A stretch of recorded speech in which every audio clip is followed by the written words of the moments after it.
I hope you guys are having a great day. So today we'll just remind you of a few things. We'll talk about writing assignment 3 that you guys submitted, then I'll talk about lab next week and also the start of the new project. So great job. You guys submitted your writing assignment 3 and you are officially done with your uh, like a fly project. You have done most of the actual lab work and fly analysis. And what remains is some of the bioinformatics analysis that you guys started in lab and you will continue doing. Okay. So for this project, we started with mutant flies that they have a specific mutant phenotype. And your job was to determine how that mutant phenotype is different from the wild type, right? How it's different. And then you guys determined whether it was dominant or recessive based on the actual crosses you guys did.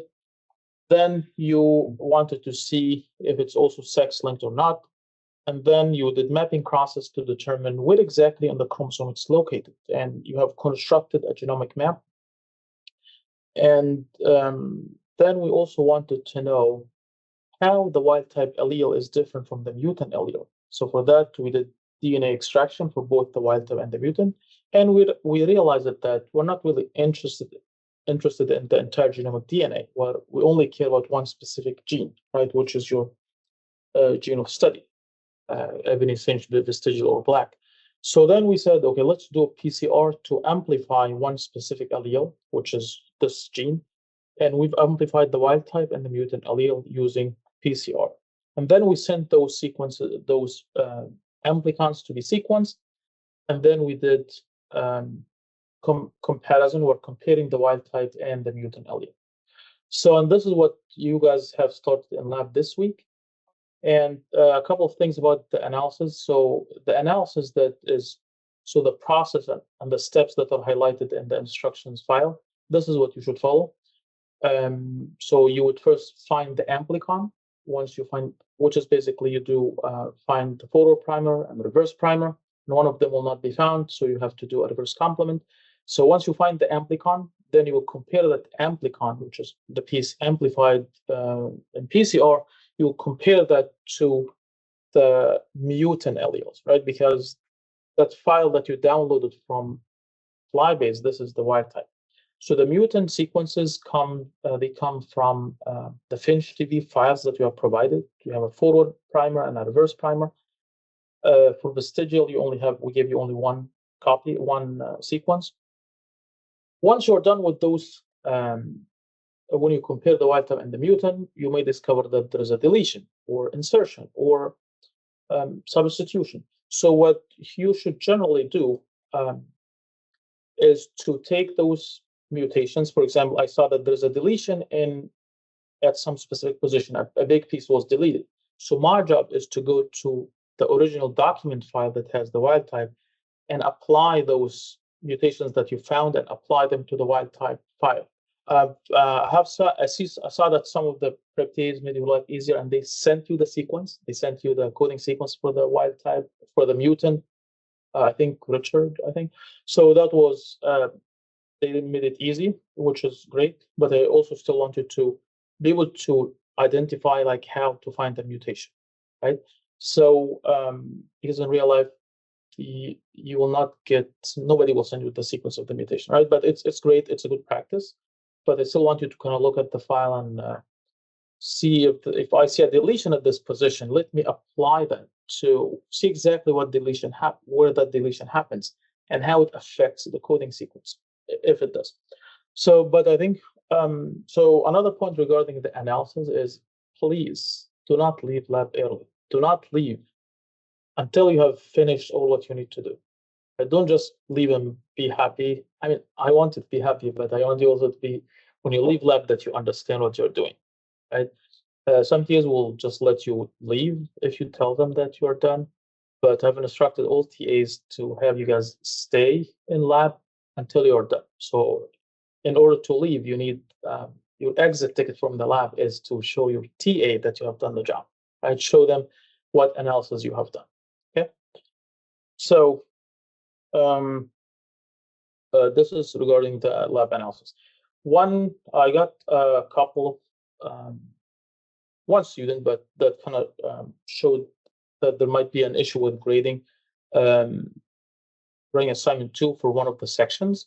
So, and I will, for writing assignment 2, if you feel that you have been unfairly graded or you received a lower grade or whatever, I'm looking into those grades to make sure that all the TAs are on the same page. We are all using the same rubric, and we do normalization and stuff like that to make sure that all the TAs are grading the same way. So there's no like harsh grader or lenient grader.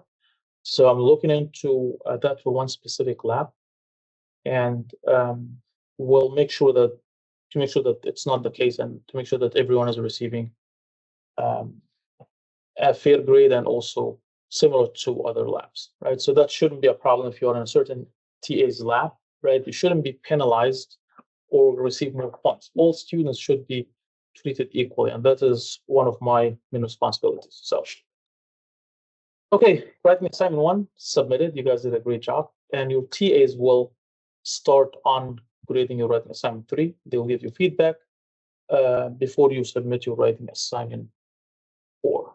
Okay. So test 1 will be published hopefully over the weekend. Try to publish it, or maybe early next week at the very latest.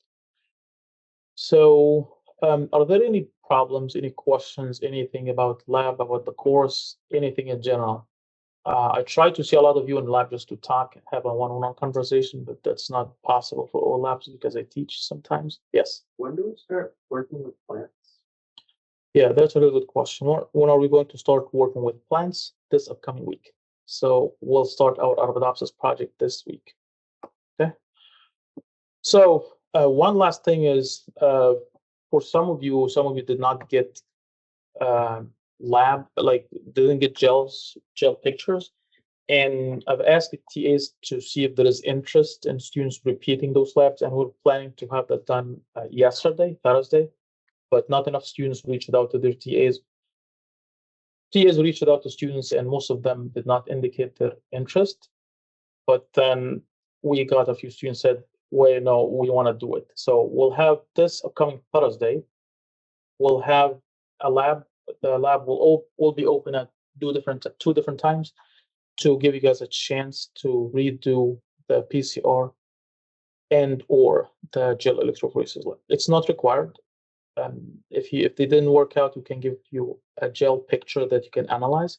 But if you want to get that experience of doing PCR and running gel electrophoresis, I think you will have the option. So it's going to be Thursday, and your TAs will coordinate exactly what times. Yes. Looking is for me. Would be part of this be something that should consider?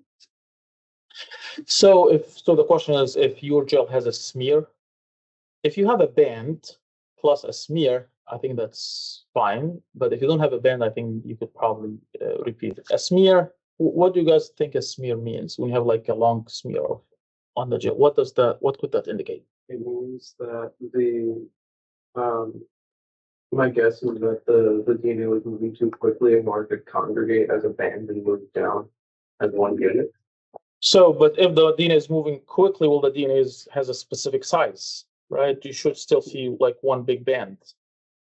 It will be maybe a little bit smearing or fuzzy around it, but still would be one big band. Yes. Is it star activity, shearing, Star activity? and shearing? Yeah, shearing. Yeah, shearing, DNA is degraded, like shearing of DNA. So if DNA is degraded, then you would not see like one specific band. It's going to be like a smear, meaning different sizes of DNAs, right? You have all different types, all different sizes of DNA, right? That will show up like as a smear. Do you want to add something? I was going to say if the wells weren't like loaded properly, I didn't know if that would cause that. If the wells are not loaded properly, if you poke the hole in the gel, maybe that sample would just diffuse into the solution, and you'll probably not see anything. So,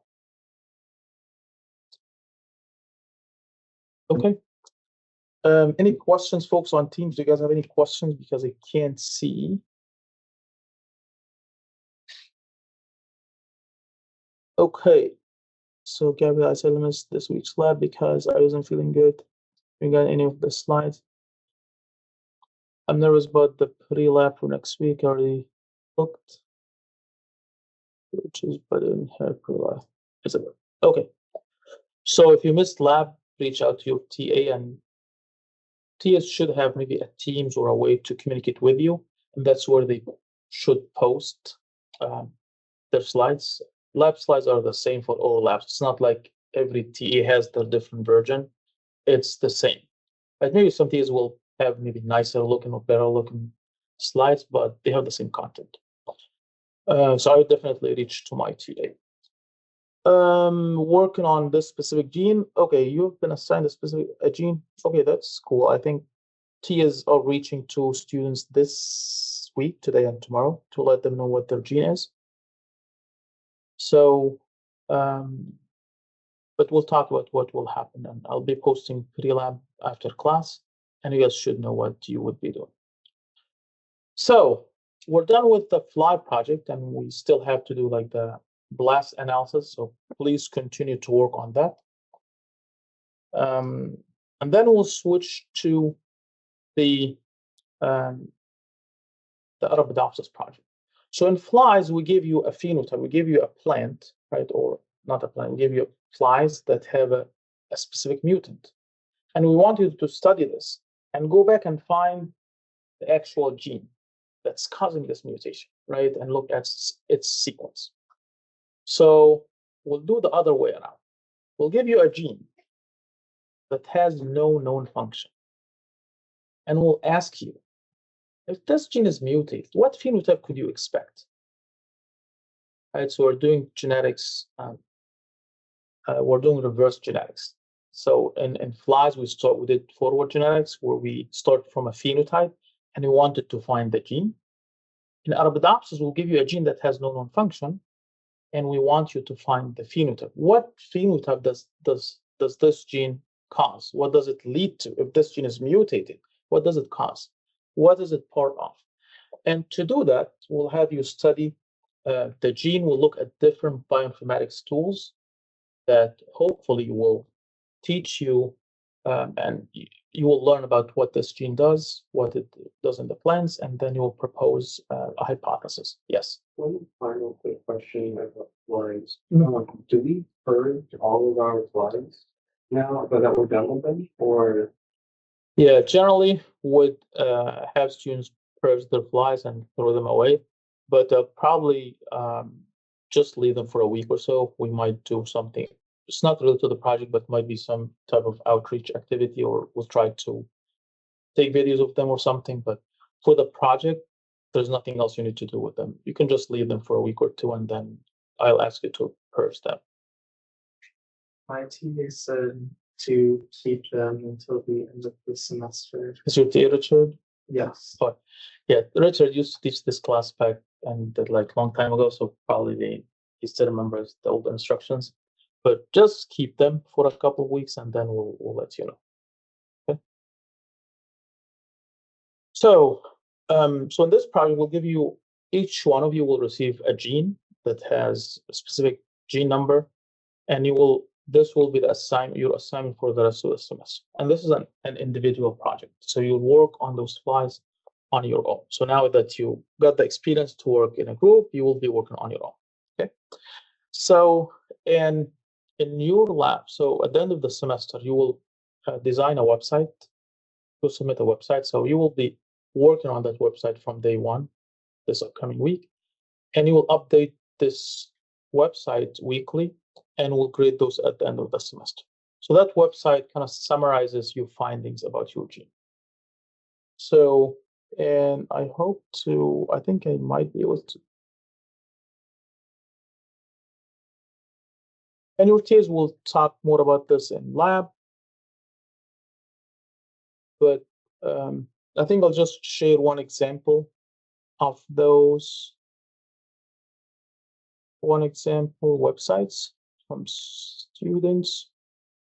So these examples,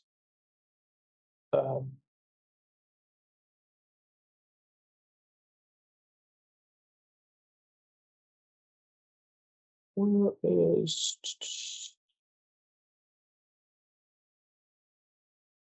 boy, it's not working. Just to show you what it could look like. So this is a student's website. This is the work she has done. She did blast analysis. She did JBrowse, a different bioinformatics tools. She did EFP browser, expression angler. So, and at the end of that, she proposed a hypothesis about the function of the gene. So this is like a quick rundown of what the project will. I'll talk more about what the project will be about, but this is one of the things that you have to do. You'll have to design a website, and you're not going to develop into like web developers or something. It's going to be like a simple drag and drop platform that we'll use. I think we'll use Weebly. So you will just upload your pictures and drag and drop. You don't really have to write any codes or anything, right? You'll focus on the science. So it's not going to be difficult. Yes. So I might be getting ahead of myself asking this, but how do you cite sources or images and information on this website? Yeah, you don't really. So you just mentioned the name of the tool. And I think there is generally a publication that shows when this tool was published, they would cite, like they have a specific paper that when they publish that tool, they will have it. They'll have an article about it and about the tool and what it does. So yeah, and all of that will be covered in way more detail. So, but thanks for the question. Today, I'm just trying to give you like a big picture of what you will do, so you guys don't get lost. So one thing.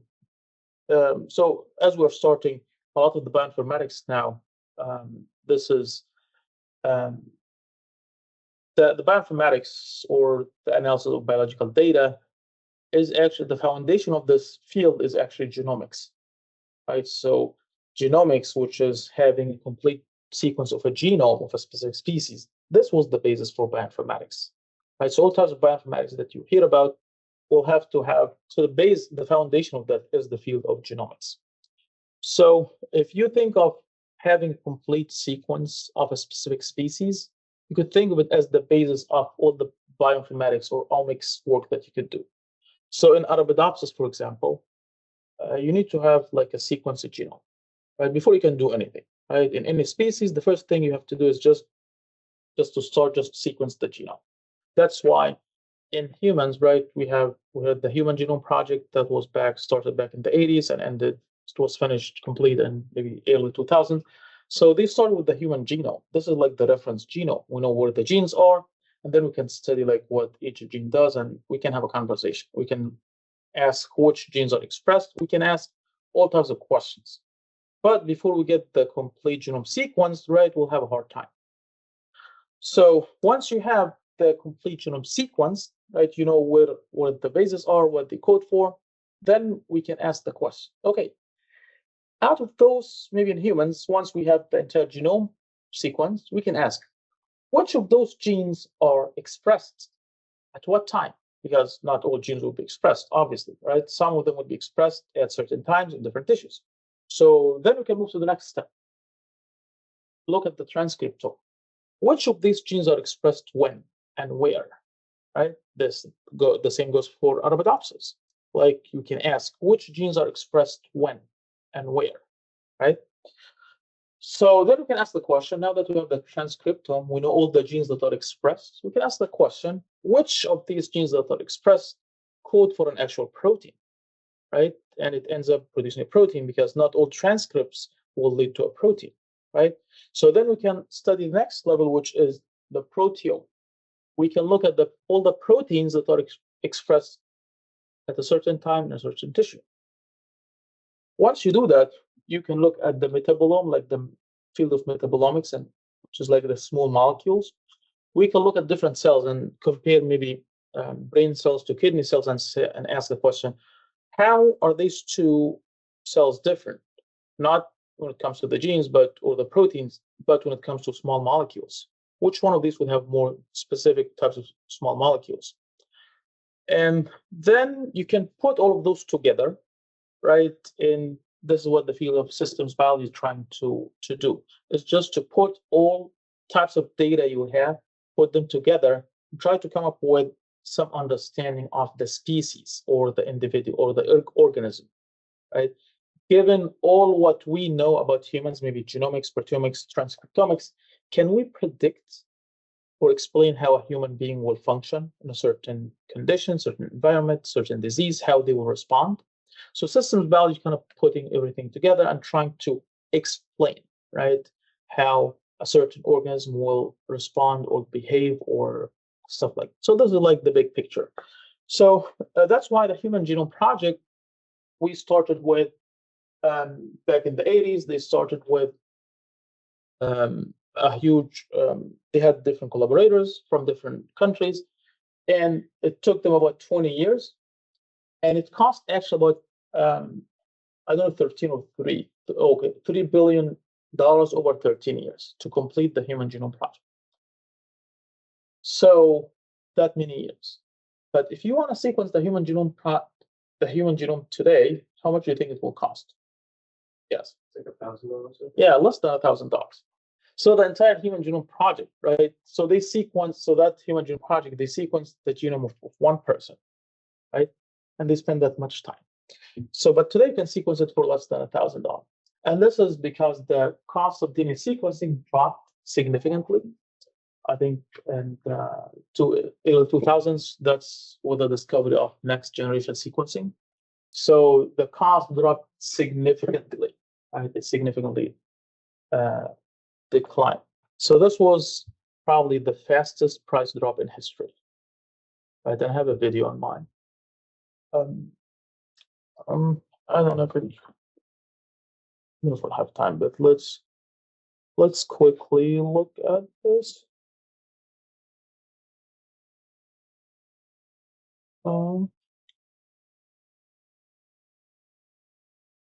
I'm speaking super fast, but hopefully that you will be able to.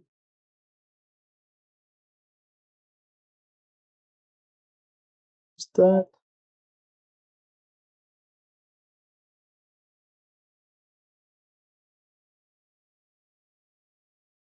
I don't know if you can hear that, but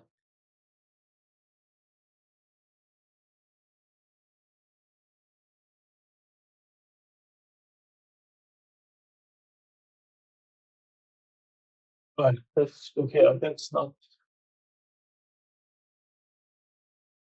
We can on. Anyways, that's okay. I can send you the link. So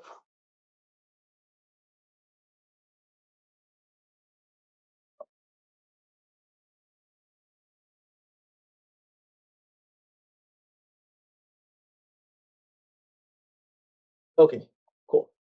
So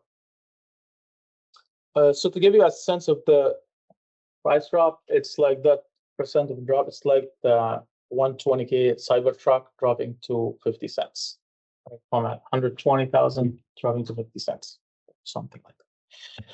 So the first step is to sequence a specific genome, and that's what we did in Arabidopsis. They did. They not only sequenced one genome, but then they did 1,000 genomes. They actually did 1,001 genomes. Why did they do like 1,001? Because like humans, they did like what they call like the 1,000 genome project. So the Arabidopsis folks wanted to one up them and do like 1,001 Arabidopsis genome project. So we'll look at the complete genome sequence. So your Arabidopsis project, what we'll do is we'll assign you a gene, right? And we want you to learn about that gene. So the first step is to look at the genome, look at that gene sequence or protein sequence, and find if there are other genes that are similar to yours. So if you have a gene that has no known function and you search, blast, try to find it in other species, right? Because you might find similar genes, right, orthologs in other species. And those genes might happen to have specific functions known, right? So, and if your gene has a function maybe in corn, guess what? Well, that same function will have the same function in Arabidopsis, most likely, right? So, for example, if you go to a different planet or go to space and you find something that looks like this, right, like this keyboard, your thing is it's probably a keyboard, right, because it looks like a keyboard. So it will probably have a bit of similar function. So the first thing that we'll do is to do a blast search to see if my gene has any orthologs or any similar genes in other species. We'll use the protein sequence, not the gene sequence, but we're using BLAST. So once we do that, we'll also ask the question, is my gene found in animals? Is my gene found in humans? Is it found in mice?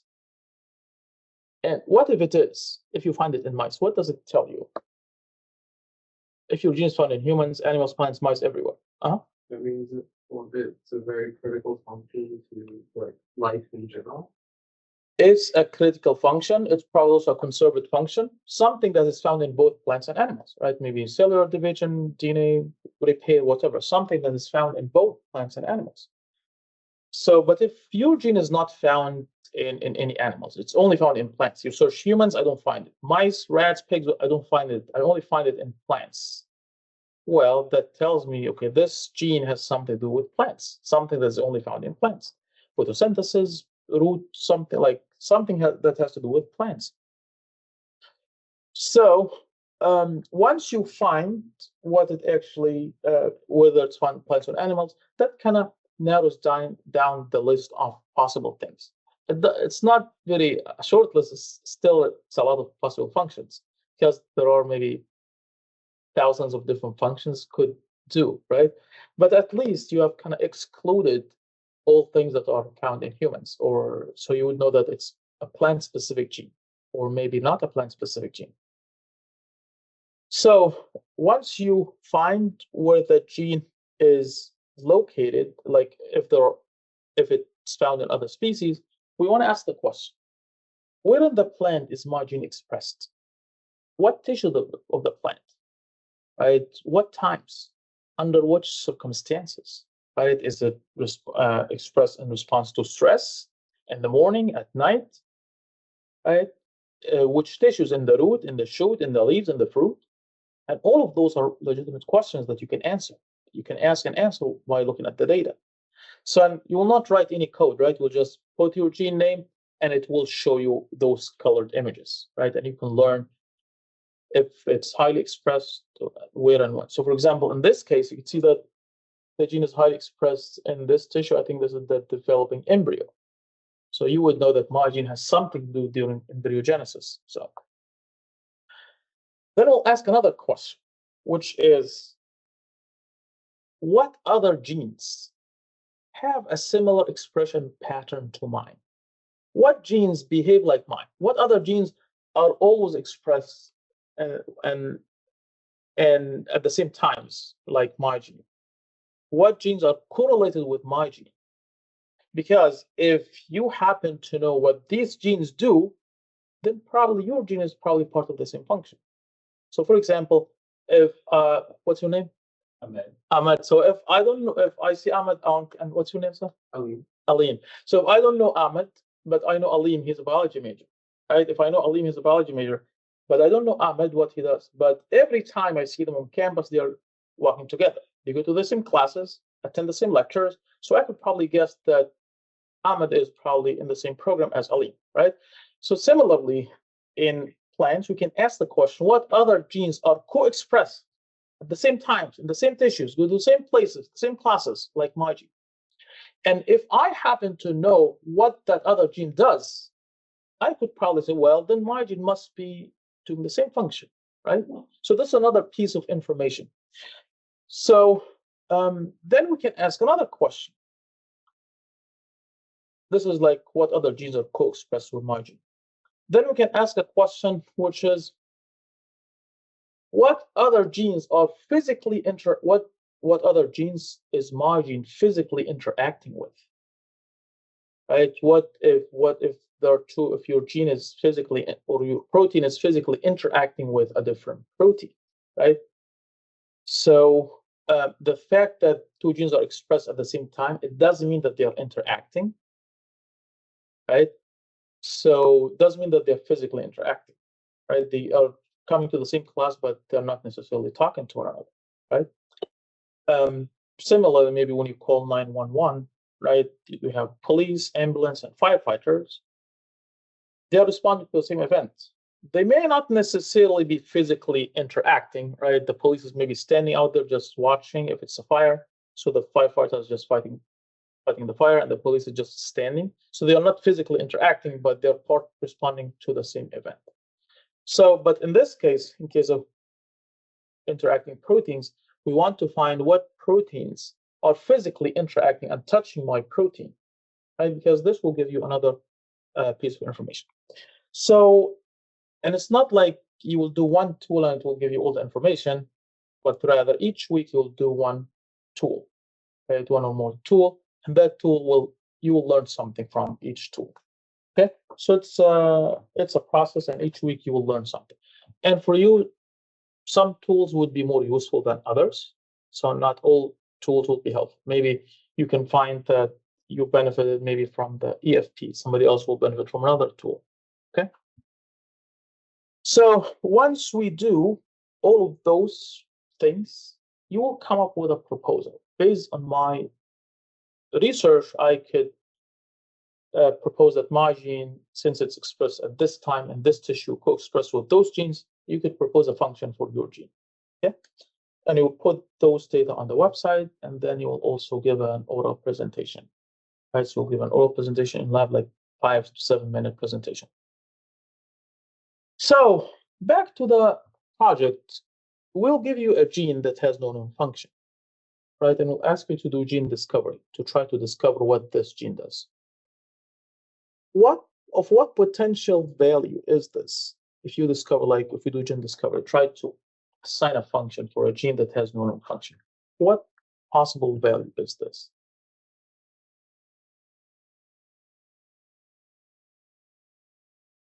Yes. The pursuit of knowledge. Okay, I like those big words, right? Pursuit of knowledge, okay, which is always good. Yes. Thinking that in the future.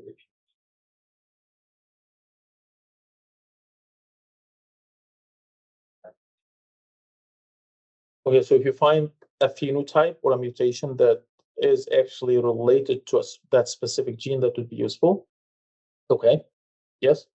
Maybe it could also help you building phylogenetic trees and discovering relationships between organisms. Okay, so in discovering genes, where of course we'll have the sequence, right? And the sequence, you could use it even if you didn't study the function of this gene. Well, you could know the sequence, so you could do the phylogenetic trees even without studying the function.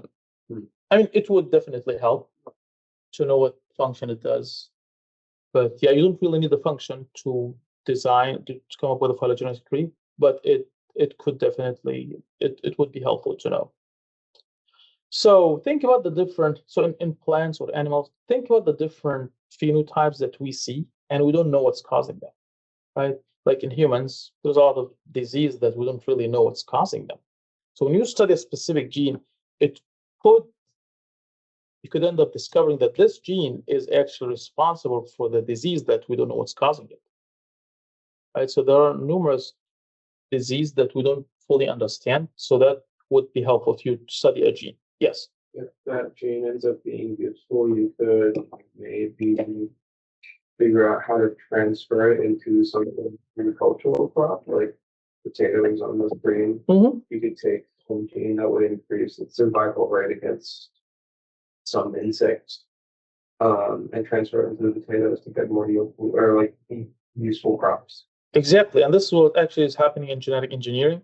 So if we find a gene that confers drought tolerance or something, we can take it from a specific plant, move it to a different plant. Right? So if you know what this gene does, you could actually introduce that trait into a new crop, right? And this is the basic of GMO, right? Genetically modified organisms. This is like one of the most common applications.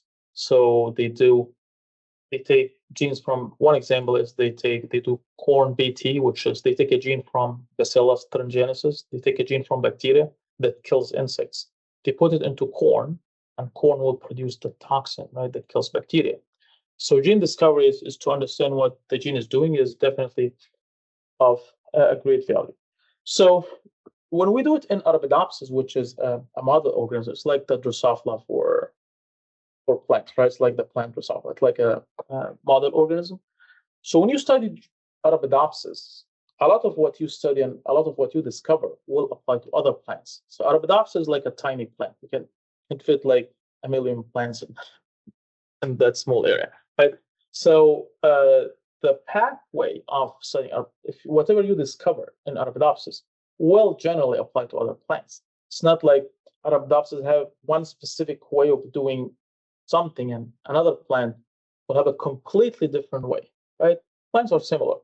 Well, there are still differences between plants in some pathways, like C3 plants, C4 plants, CAM plants, but they share a lot, right? They share more than they are different. So what you will do this week is you will start with a specific sequence. And the first thing you want to do is to see, so let's see, Arabidopsis tail.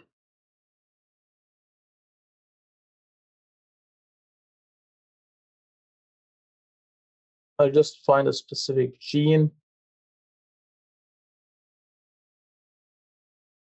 Protein data.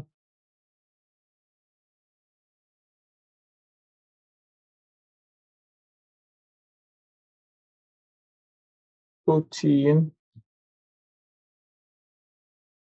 Trying to find protein sequence.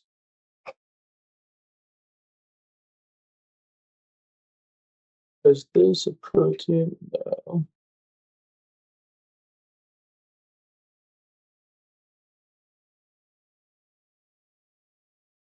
Protein sequence. Let me do BLAST.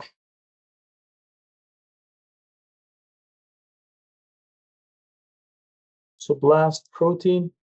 So I'll take the protein sequence, put it somewhere in here, and search just to see if we can find it in any other species. And so we use the protein sequence.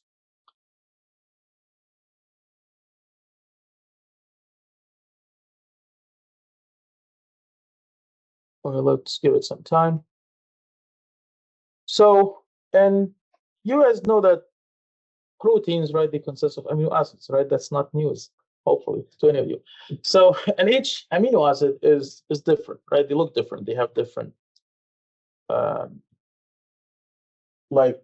charges. Some of them are polar, some of them non-polar, positive or negative, hydrophobic or not. So they're different in shape, size, and short. And you'd imagine that a peptide that has certain amino acids, right, would differ from another peptide that have different sequences.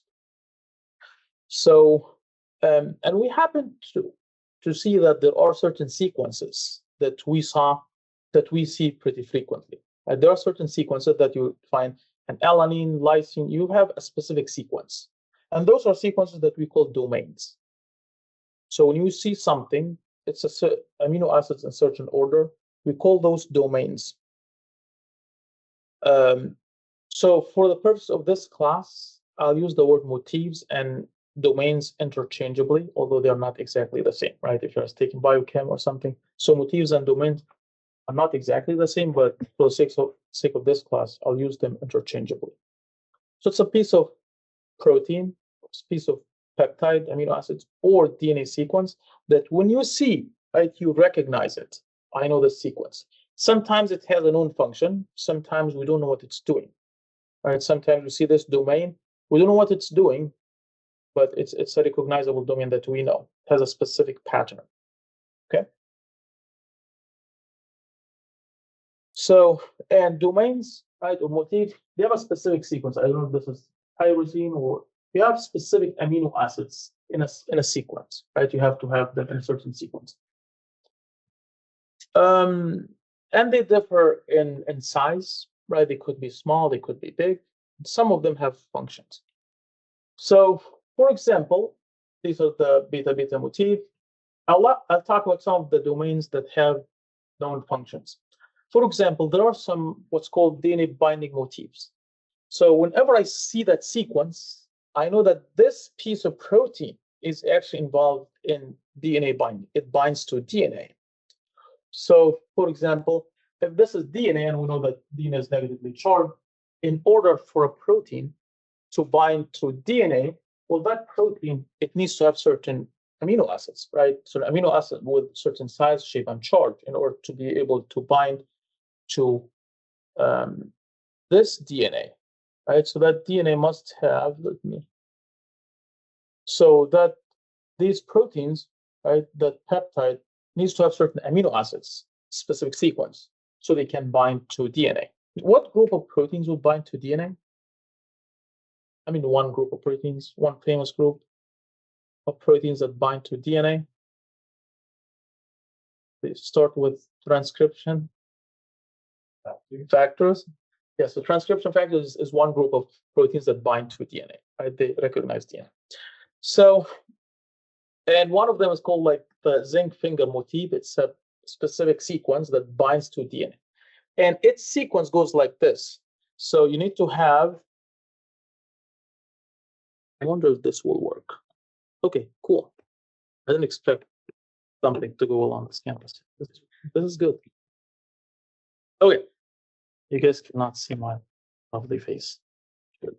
So this, for example, you have to have CX2, you have 2 cysteines, then you have 4 cysteines, then you have some other sequence in the middle, then you have histidines, 2 histidines, then you have 4 histidines. So there's a specific sequence. You have to have 2 cysteines, and then you have something else. So it's a specific sequence. I think with an example, I think it would be obvious.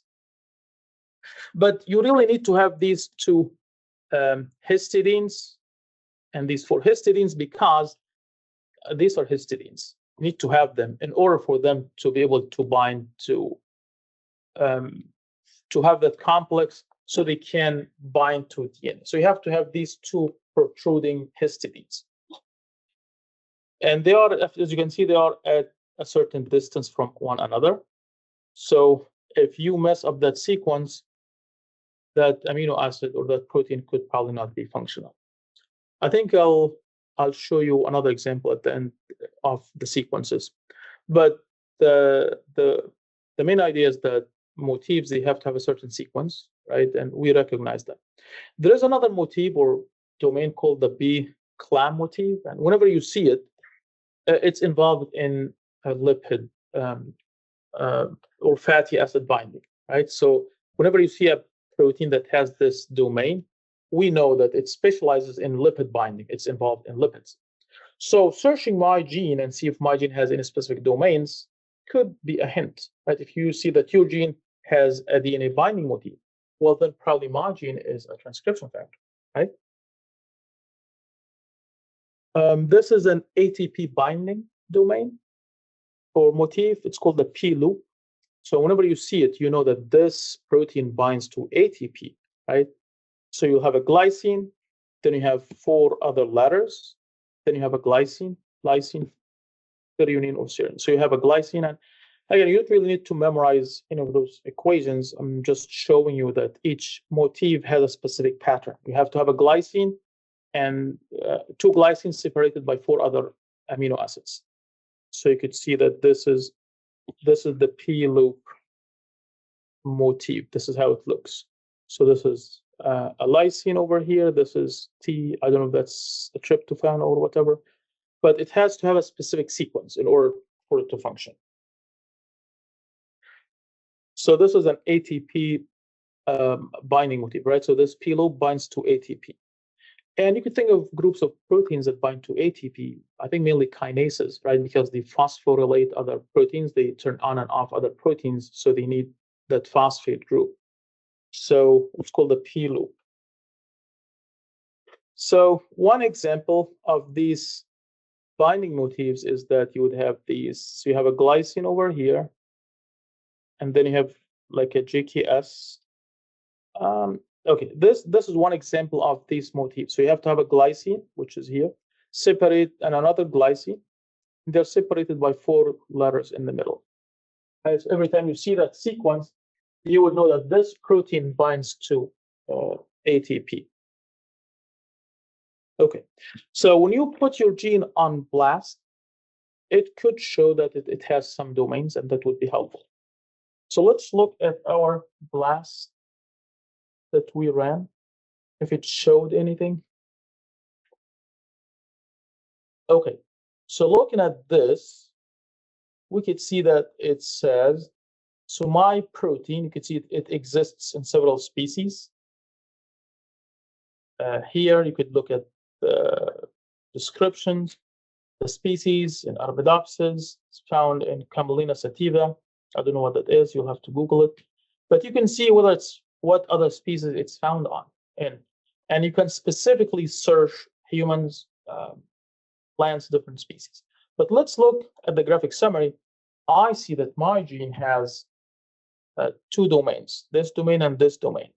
And if I don't know what that domain does, which I don't, you can click on it, FHA superfamily, and click on this to kind of learn what this superfamily is about. What does it do, right? Does it have an own function? And that will probably inform you. There is another superfamily, PP2CC. I can also learn and see what that superfamily does, protein phosphatase 2C protein. So the point here is that that information is helpful, right? Where you know what function that specific gene does, or if it has a specific motif.